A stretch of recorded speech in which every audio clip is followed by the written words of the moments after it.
You cannot want it more than they do. You cannot want something more than somebody else does. If somebody's not ready to change and they're not ready to be the best version of themselves, you cannot want it for them. If somebody does not want to stop drinking, stop gambling, stop doing toxic negative actions that's destroying their life, it doesn't matter how bad you want it. It doesn't matter how bad you want them to change. They're not going to change. You have options. You can either live with it, accept it, or you can be an example of the change that they need to see. And you got to be that example every single day, over and over. When the heart starts breaking and you start getting sad and frustrated and mad, you just got to keep being that example until something clicks in their mind and they decide that they want to change. They want to start eating better. They want to start going to the gym. You almost want to trick them into feeling like it was their idea to change, when what you were trying to do was lead by an example, because what you're not going to do is make anybody change. I know.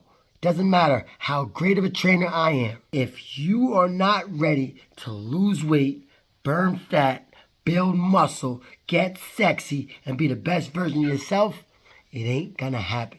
So you gotta be ready. And you can't want it more than he wants it. You can't want it more than she wants it. That's just the bottom line. It doesn't matter how much you love them. It doesn't matter how much you care.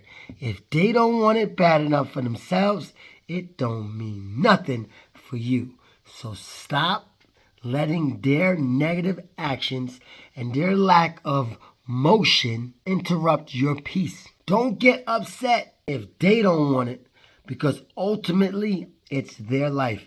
And especially when you're talking to another adult, your job is not to entertain and manage another adult's emotion.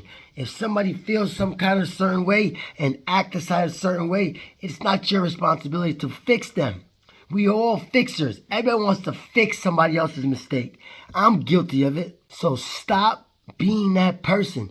Easier said than done, but you got to do it a little by little, every single day.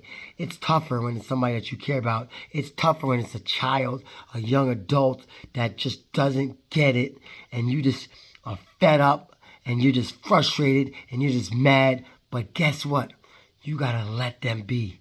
You gotta let them sometimes fall. You gotta let them fail. You gotta let them make those mistakes in order for them to snap into it and change and want to change. Because it doesn't matter. If they don't want to, it ain't gonna happen. So stop stressing yourself. Stop getting frustrated. Stop destroying your mental space because of that person. Because if they don't want it bad enough, why the heck should you want it more than they do?